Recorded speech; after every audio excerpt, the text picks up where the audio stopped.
Hello, everybody. It's George from Ireland. Welcome back to my channel once again. Just 2 years after the Ukraine war began, a lot more Western sanctions were introduced. Having said that, most of them introduced a day or two before, at least announced a day or two before the second anniversary of Russia's illegal war of unprovoked aggression.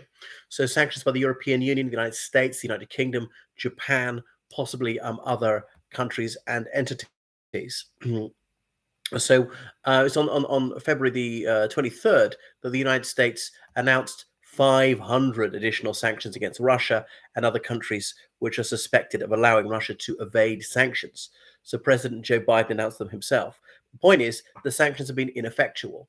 Not to say they've had no effect whatsoever. It's estimated that Russia's economy is 5 percentage points below where it would have been had no sanctions been introduced. So over 2 years, 5% is actually quite significant. So their economy shrank about 1% in 2022. It actually grew a bit in 2023 with 2%, growing this year 1 or 2%, but it would have grown considerably more were it not for that. But it's obviously dispiriting, almost shocking that it would have grown at all despite these sanctions. So the sanctions perhaps not as stringent as people are led to believe, and Russia's found it relatively easy to work around them. The sanctions are very leaky. You look at Iran being under sanctions on and off for almost 40 years. North Korea being under sanctions for decades, one of the poorest countries in the world, and they've resisted it. South Africa with sanctions, they resisted it for a long time. Not to say sanctions have no effect. They do have an effect, but the sanctions on their own seldom change things. It's the totality of sanctions plus fighting, plus being sent to moral Coventry or whatever, plus some sort of concessions being held out, is that can work to bring about justice. Anyway, so President Biden said this latest package of sanctions is because of the war in Ukraine and because of the death of Alexei Navalny in that Yamalo-Nenets prison about a week ago. So, and Biden took the opportunity once again to plead with the United States House of Representatives to pass that $60 billion aid package for Ukraine. And he observed that the Republican congressmen who are holding this up, they are indirectly assisting Russia in this war. And remember, the United States is legally and morally obliged to help Ukraine in as much as the United States signed and ratified the Budapest Memorandum in 1994, committing itself to help with Ukraine's defense, as did the United Kingdom. And they've also said, we'll let Ukraine into NATO one day. They said about 2008, but were these just empty words? They said they were going to do this, but sine die, there are several countries ahead of Ukraine in the queue. All right, it doesn't necessarily go in a queue system. You look, Finland got to join in only about a year. Other countries have been waiting for longer.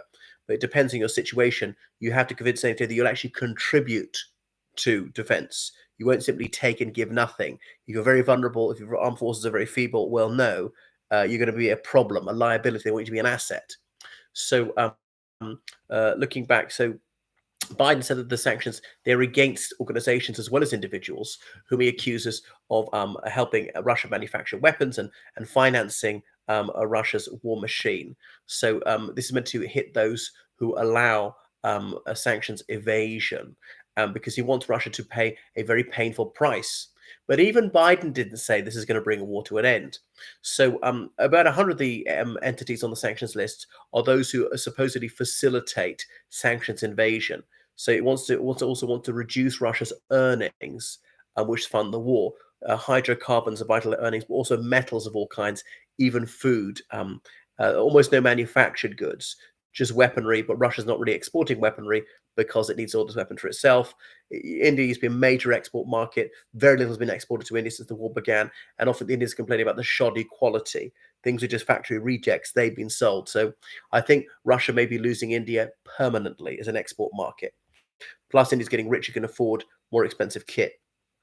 So Biden also said that he wants to enhance civil society and a free media in Russia so that it can become a democracy. Russians will find out what's really happening in their country and in the war. And on the 22nd of February, he even played host to Alexei Navalny's widow and his grown-up daughter in the White House. His daughter, who went to university in the United States. Remember, that was used against Navalny. Oh, how can he afford this? He must be bribed by the Yankees. Anyway, so how about the sanctions from the United Kingdom? On the 22nd of February, The United Kingdom said there are going to be 50 more sanctions. These are mostly against all oil traders, metal mines, because in terms of metals, you name it, Russia's got it. Those who sell diamonds, which is earned a lot of revenue for the Kremlin, military manufacturing companies, and also electronics companies. Obviously, those are vital in high tech military gear, whether it's planes or missiles or anything. So the aim is the degradation of Russia's war machine. So it won't be able to manufacture weaponry and won't be able to finance the war effort. So the United Kingdom was really trying to cut off Russia's revenue streams. And obviously the UK can only make a small contribution to that. So the sanctions are against 14 individuals and entities. The one that they're really trying to hit is the Sverdlov state-owned enterprise, because that is the biggest military manufacturing company in Russia. So Sverdlov, what Yekaterinburg, as it is now, named after Sverdlov, who gave the order to execute the Romanovs. I mean, ultimately, Lenin approved it. But the city's now Yekaterinburg again. So there it is in the Urals. So is he out of the reach of enemy bombers? Well, not anymore. So the UK also sanctioned 3 Chinese companies, a Turkish electronics company, a couple of companies in Belarus, which Russia is supposedly buying dual-use items from, things which have a military application and a non-military application. And so Niels Trust is an oil trader who's been sanctioned because Russia got the dark fleet. It's something like 1,000 oil tankers, been able to export its oil quite successfully. The oil price cap is reducing their revenue. The question is, the $60 a barrel, is that too high? Should be reduced to 55.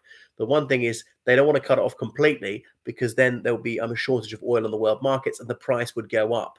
And any Russia managed to sell, they'll make more money out of. And the thing is, the oil cap is you can't insure shipments if it's selling at above that level.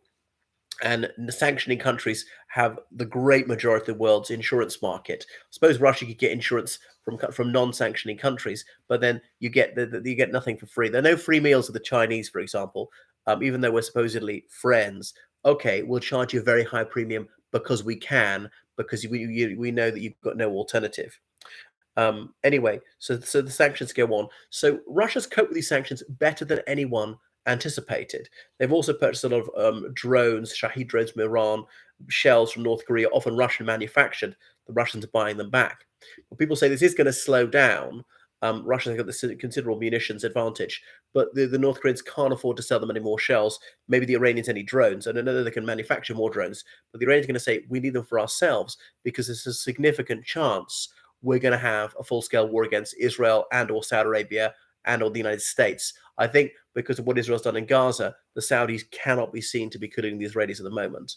But anyway, so that's why they say that Russia's major advantage in munitions might be temporary. Anyway, the UK also introduced sanctions on 6 officials in that prison where Navalny died, and 8 days later, his body is supposed to be given back to his mother. He's told they've got to bury him within hours. Really, they don't want an autopsy. They don't want any proof about how he was murdered. Exactly the same thing happened to Sergei Magnitsky, that gallant lawyer who was murdered in a Russian prison because he exposed a multi-million dollar, well, hundreds of millions of dollar a tax fraud scheme. And that's what led to the Global Magnitsky Act. So the UK has already sanctioned over 2,000 individuals and entities since the war began. But these they will have some sort of effect. Over 200 individuals and organizations were sanctioned. So anyway, they actually took effect on the 24th of February, symbolically the second anniversary of the war. So the President of the European Commission, Ursula von der Leyen, said that the aim of the sanctions is to enfeeble Russia's war effort. So that's over 2,000 individuals and entities have been sanctioned in Russia and other countries in relation to the Ukraine war. But these sanctions are not particularly economic in scope. They're strictly against the military manufacturing.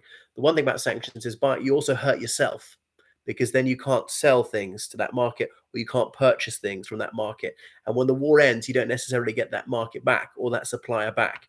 So in straitened economic circumstances, they'll be saying, come on, we've got to think about self-interest here.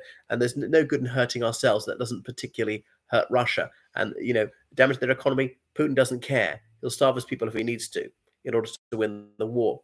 So and there's some of them meant to be smart sanctions. So the EU is sanctioning companies in Uzbekistan, Iran, China, the United Arab Emirates, and so on. And the EU, up until now, was fought shy of sanctioning neutral countries, thinking that if it did so, that they might actually push them